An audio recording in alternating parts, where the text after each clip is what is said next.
Hello,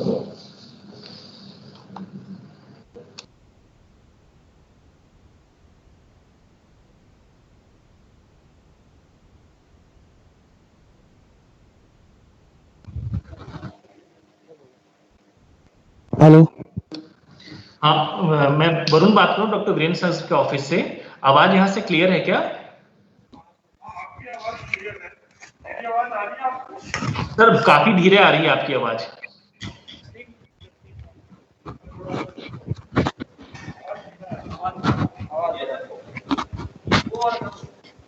एक बंद करना, एक म्यूट करना, दोनों क्रॉस नहीं कटेगा।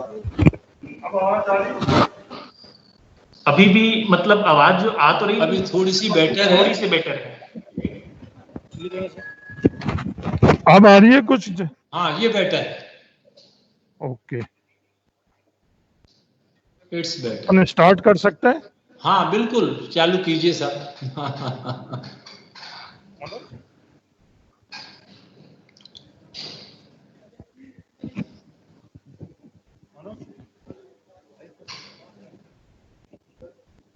डॉक्टर साहब, सबसे पहले तो आपको बहुत बहुत धन्यवाद कि आप ने हम लोगों को समय दिया।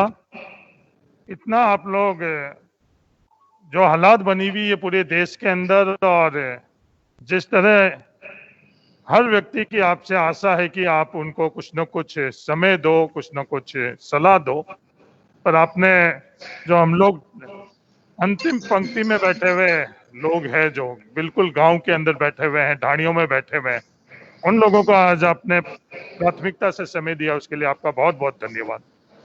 डॉक्टर साहब, मेरे साथ पूरा ये बाइतू कोविड सेंटर का परिवार बैठा है, डॉक्टर्स भी बैठे हैं, नर्सिंग स्टाफ भी बैठे हैं।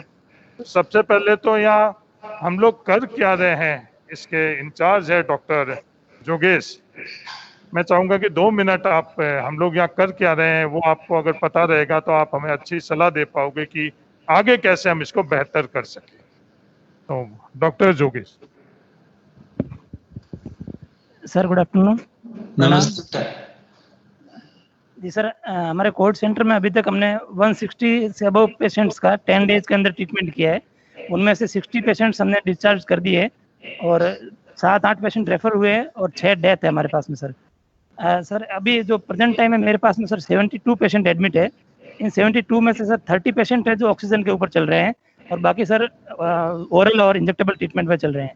जो 32 ऑक्सीजन पे हैं उनमें से सर मेरे पास में 3 पेशेंट कंसनट्रेटर पे है, 6 नेजल प्रोन पे है, 10 ऑक्सीजन मास्क पे है, 8 हाई फ्लो पे है सर, और 1 पेशेंट NIV पे है और 1 बेन सर्किट पे लिया हुआ है सर।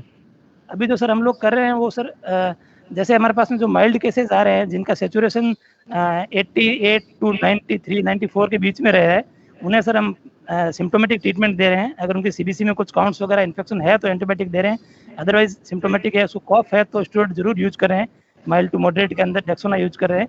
और जो हमारा उन केसेस के अंदर सर हमारा प्रोनिंग पे ज़्यादा ध्यान रह रहा है कि पेशेंट को प्रोन पोजीशन करवा रहे हैं और उनकी डाइट वगैरह और थोड़ा सा उनका मोटिवेशन कर रहे हैं।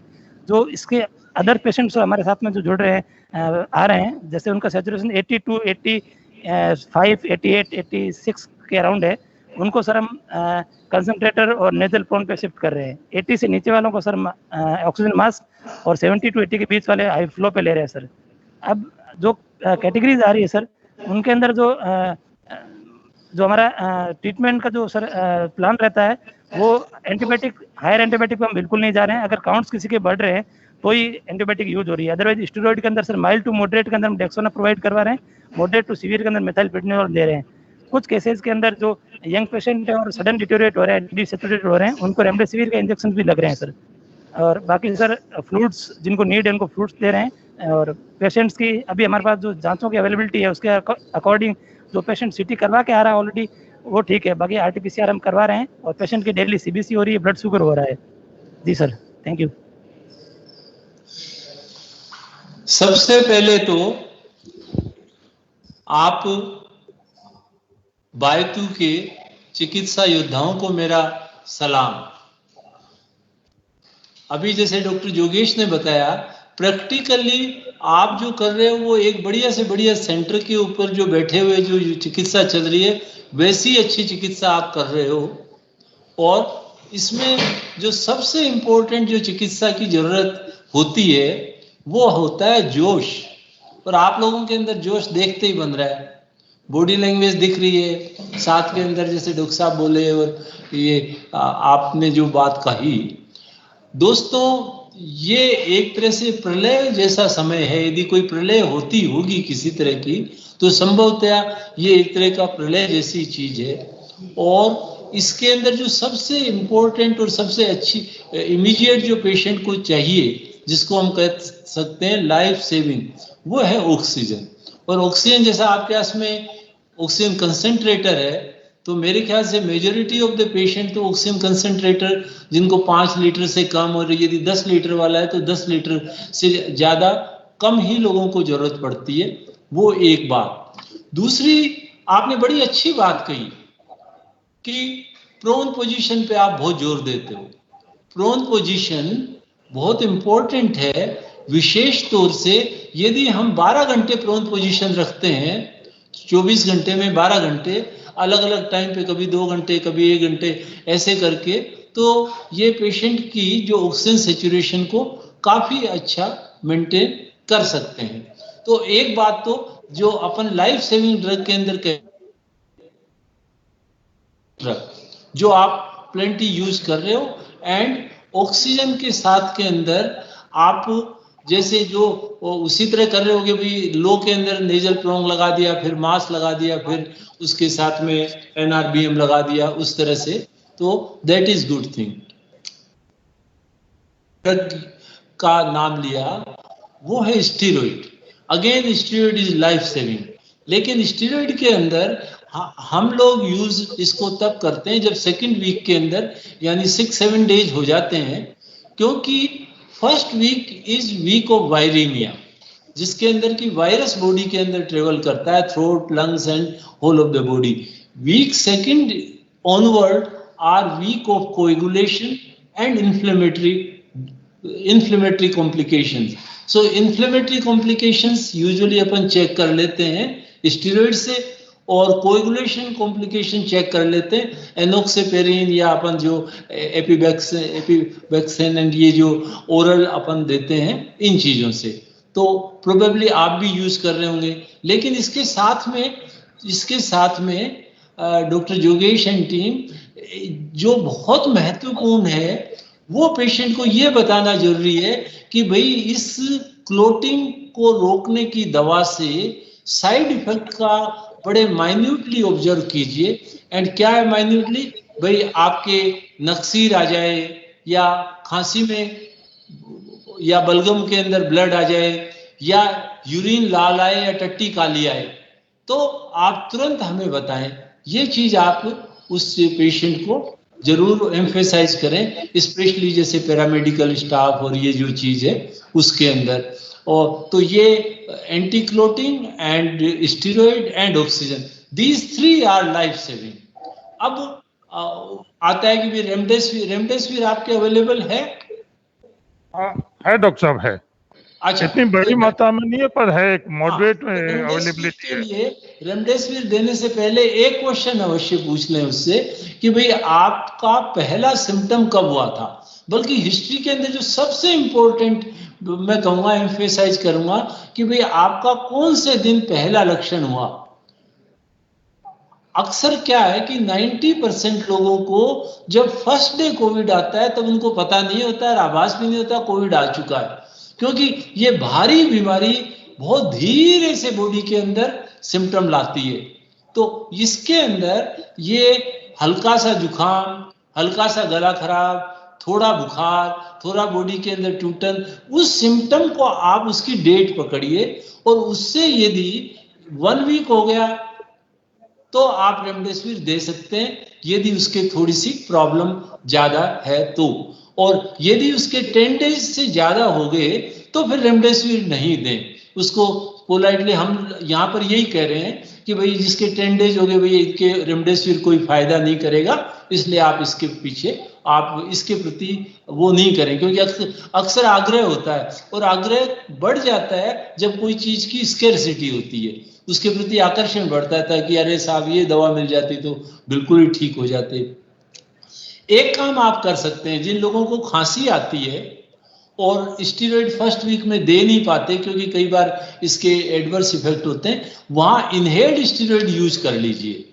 बुडेसेनाइड जो आता है रोटाकेप के अंदर, या नेबुलाइजर अपन इस बीमारी में यूज इसलिए नहीं कर रहे हैं क्योंकि इससे थोड़ा स्प्रेड होता है, तो इसलिए भाई अपना लक्ष्य ये भी तो कि हमारे कर्मचारी भी बचें, हम भी बचें, तो इसके साथ के अंदर तो आप रोटाकेप दे सकते हैं या एमडीआई विद स्पेसर दे सकते हैं, बुडेसेनाइड, तो ये एक अच्छा इफेक्ट आता है इसके अंदर।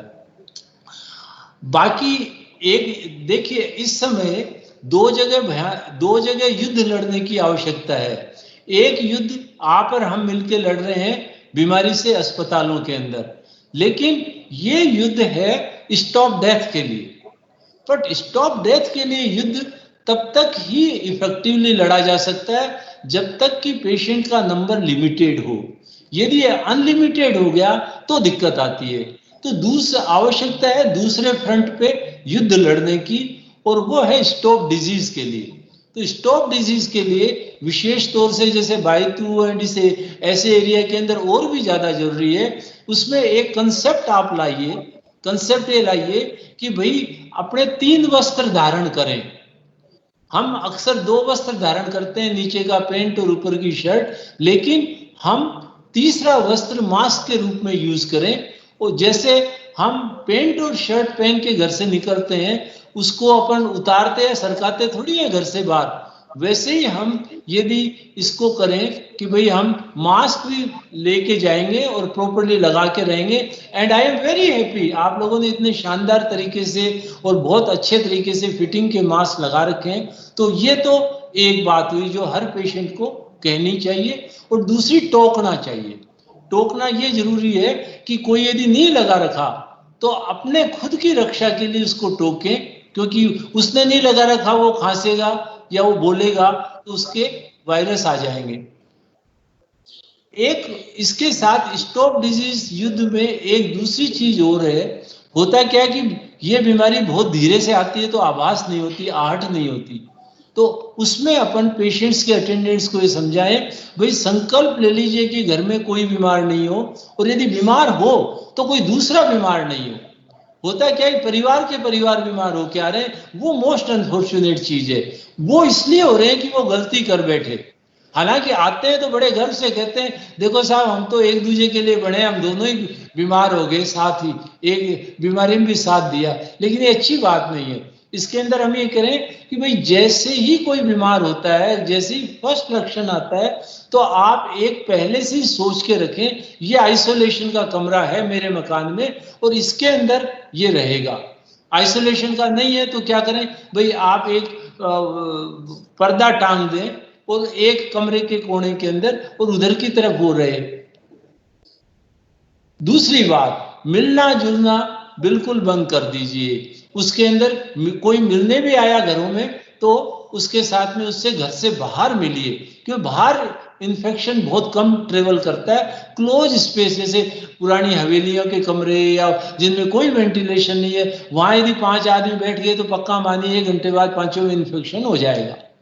तो बाहर मिले, जो भी मीटिंग या मिलने की बात है वो बाहर मिले। तो आपका एवरी चिकित्सा कर्मी का आज 2 काम है। पहला काम जो बीमार पेशेंट है उसका इलाज, और दूसरा काम एजुकेशन टू द मासेज। जो भी संपर्क में आए आप बोलिए उनको, क्योंकि आपका ज्ञान उनको बचा सकता है बीमार होने से और मृत्यु से। तो यही कुछ बातें थी जो मैं शेयर करूंगा। आपका कोई प्रश्न हो तो I will be happy to answer. Doctor साहब, ये जो इनिशियल स्टेज पर सर्दी जुकाम खांसी, उन्हीं लोगों के अंदर से आगे जाकर और हमको ये कोविड पॉजिटिव मिलते हैं, उन्हीं लोगों के अंदर से सीरियस मिलते हैं। तो आपकी क्या सलाह है, अगर किसी को सर्दी जुकाम खांसी बुखार हुई, उस वक्त हम ये प्रेडिक्ट कर कि इसको कोविड हो सकता है, तो वो क्या करें? बहुत अच्छा सवाल पूछा। क्या है कि कोविड का टिपिकल पैटर्न ये कि डे 1 फीवर, डे 2 जुकाम और गले के अंदर खरांश, डे 3 वो ठीक हो जाता है चौथे 5वें दिन तक ठीक रहता है, छठे 7वें दिन फिर डंक मारता है कोरोना और वो ज्यादा सीरियस होकर बीमार हो जाता है। ये तीसरे दिन से लेकर छठे दिन के पीरियड को I usually call it honeymoon period. और वो पेशेंट के मन में आता है अरे यही कोरोना था क्या, जीत लिया हमने तो, क्या बात करते हो। लेकिन वो ही आत्मविश्वास जो है वो धोखा देता है ऐसे केसेज में। इसलिए पहले जैसे ही सिम्टम हो तुरंत RT-PCR टेस्ट कराओ। जैसे मुझे ख्याल है कि शायद आपके बैतू में ये टेस्ट इजीली अवेलेबल है या नहीं? हाँ, तो आप उनको मोटिवेट करो कि जैसे ही पहला सिम्टम आए तुरंत RT-PCR करो और अपने आप को आइसोलेट कर दो। That is step number 1। अब आपका दूसरा, इसी प्रश्न के अंदर दूसरा भाग ये है कि कैसे पता करें कि ये पेशेंट सीरियस होगा या नहीं। 1, आप उसके CBC और CRP, ये 2 चीज हो जाती है क्या यहाँ? हाँ, हो जाती है डॉक्टर साहब। तो CBC और CRP यदि आपने कर लिया तो उससे हमें पता लग जाएगा कि यदि CBC में लिम्फोसाइट कम है, इयोसिनोफिल 0 है, या वो CRP बढ़ रहा है, मतलब 5 होता है करीब, अपने मानते कि भाई 50 से ज्यादा सिग्निफिकेंट नहीं होता, लेकिन अपन ने यदि 3-3 दिन से 2-3 बार कराया और उसके अंदर वो हायर आया तो एक ट्रेंड आता है कि शायद ये ज्यादा सिक हो सकता है। और CT स्कैन है क्या? नहीं, CT स्कैन नहीं है डॉक्टर साहब, एक्सरे है। कोई बात नहीं, फर्स्ट वीक में CT स्कैन की कोई सिग्निफिकेंस नहीं है। सेकेंड वीक तो वो पेशेंट इतना बीमार हो जाता है जिसको बीमार होना होता है, क्योंकि यूजुअली 5वें दिन से लेके 12वें दिन के बीच में स्थिति बिगड़ती है। तो जो बीमार ज्यादा सीरियस होना होगा वो 5वें 6ठे दिन से लेके और 12वें 13वें दिन तक हो जाएगा। अर्ली हम कैसे पहचाने? चलो ये तो CT स्कैन तो बड़ी चीज होगी, तो उसका पहचानने का एक तरीका है कि आपके पास में पल्स ऑक्सीमीटर तो लगभग सब जगह अवेलेबल है। हाँ डॉक्टर साहब है। तो आप क्या करें कि पल्स ऑक्सीमीटर को नाप लें और फिर उसको 6 मिनट फास्ट वॉक करने को कहें। पेशेंट को 6 मिनट तेजी से चलो, जितना तेज चल सकता है, और उसके बाद उसकी सैचुरेशन नापो।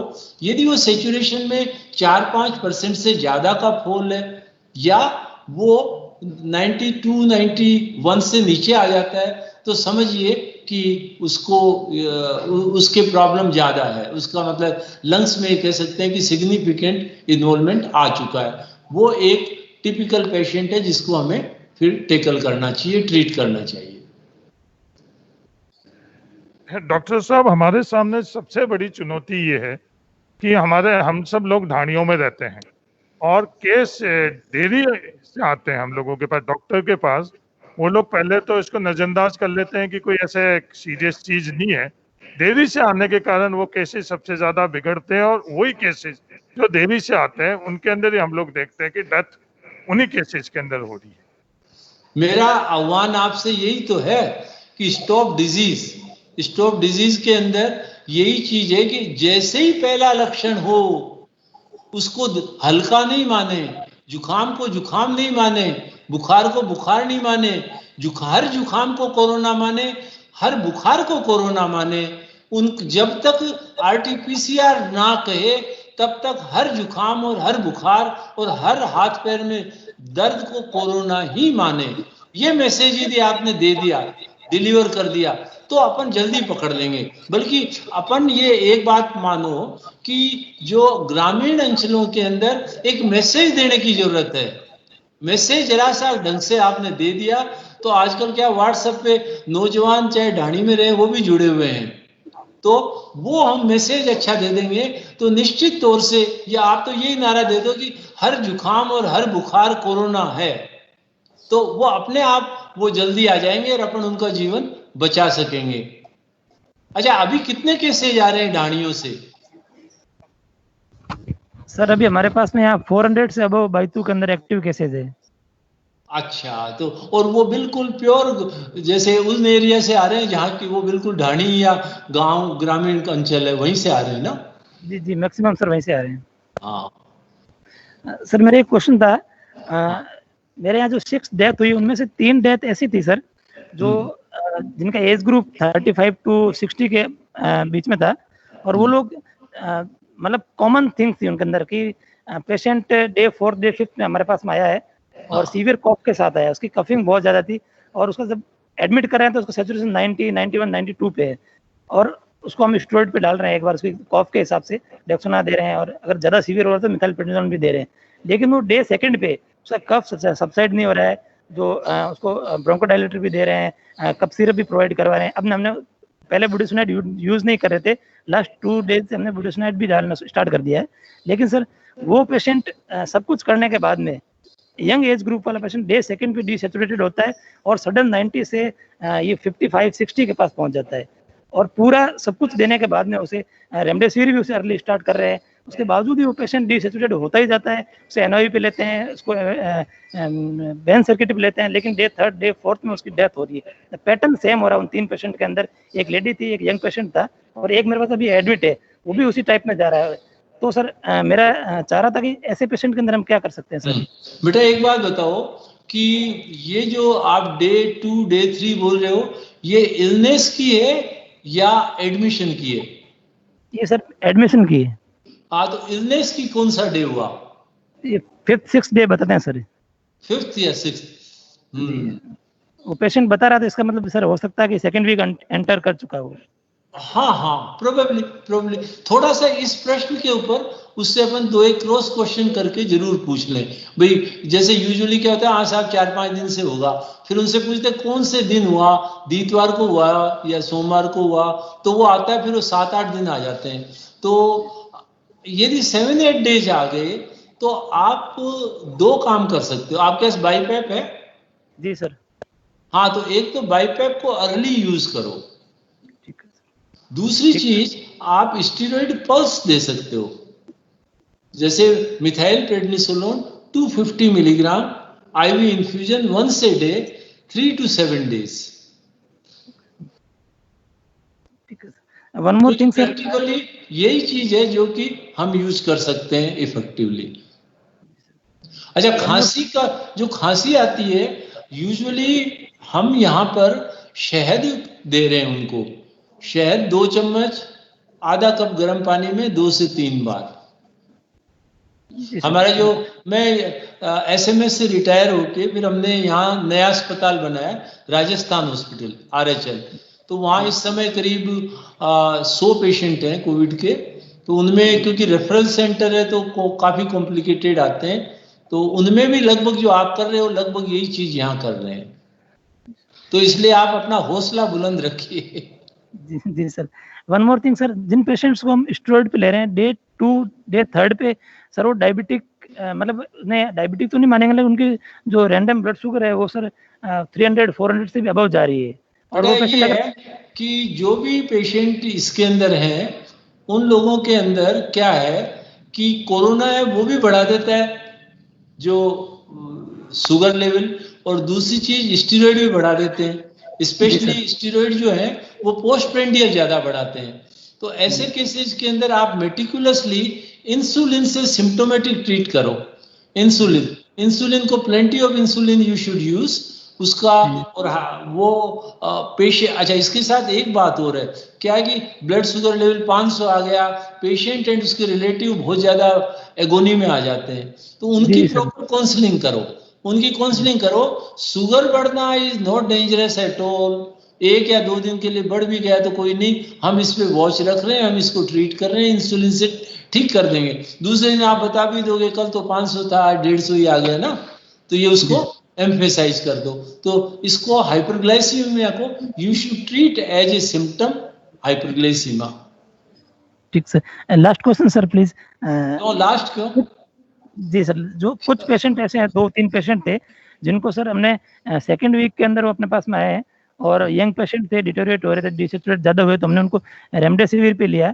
पर मैंने उनमें नोट किया कि सर जिनका बोलस डोज लगा रेमडेसिविर का और उसे रिएक्ट कर रहा है, मतलब उसकी रिएक्शन से उसे एक बार शिवरिंग होती है, फीवर आता है तेज, और वो next day even 4 to 6 hours के अंदर वो बहुत ज्यादा डिसैचुरेट होके और उसकी मोर्टेलिटी की तरफ जा रहा है सर। तो रेमडेसिविर बेटा आई डोंट थिंक सो ये रेमडेसिविर रिलेटेड नहीं होके तो आप रेमडेसिविर यूज कर रहे हो, जो पेशेंट ऑलरेडी एग्रेवेट हो गया। रेमडेसिविर अपन को फर्स्ट वीक में करनी है बेटा। फर्स्ट वीक मीन्स आप अच्छी तरह खोद के हिस्ट्री लो। फर्स्ट सिम्टम से विद इन ए वीक आपको ये जो पेशेंट लगते हैं उनको आप जरूर यूज करो। मतलब जब 1 वर्ष होगी then remdesivir is not going to help. क्यों? क्योंकि आपके जो सिम्टम है वो आ रहे इन्फ्लेमेटरी एंड कोएगुलेशन वाले।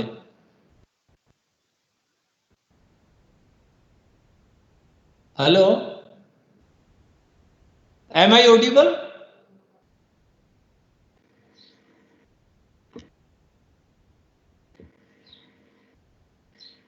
हेलो, कोई टेक्निकल प्रॉब्लम आ रही है सर?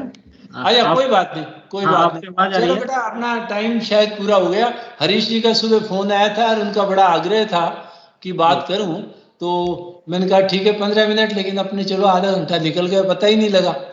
आप लोगों से बड़ा अच्छा लगा, मजा आया। और कोई लास्ट क्वेश्चन, कोई मन में जिज्ञासा हो? हाँ ठीक है डॉक्टर साहब, बहुत बहुत धन्यवाद। आपने उन लोगों को समय दिया और आपकी गाइडेंस से पूरा राजस्थान, क्या राजस्थान के बाहर वाले भी आप जो सलाह देते हो उसको बहुत हम लोग गंभीरता से लेते हैं। और सब मिलकर और इस कोरोना इस फेज के अंदर अपन लोग जीतेंगे आपके गाइडेंस से। बहुत बहुत धन्यवाद साहब, और स्पेशली हरीश जी का बहुत बहुत धन्यवाद कि आपसे बात करने का मौका मुझे दिया। धन्यवाद, नमस्कार, जय हिंद। राम राम।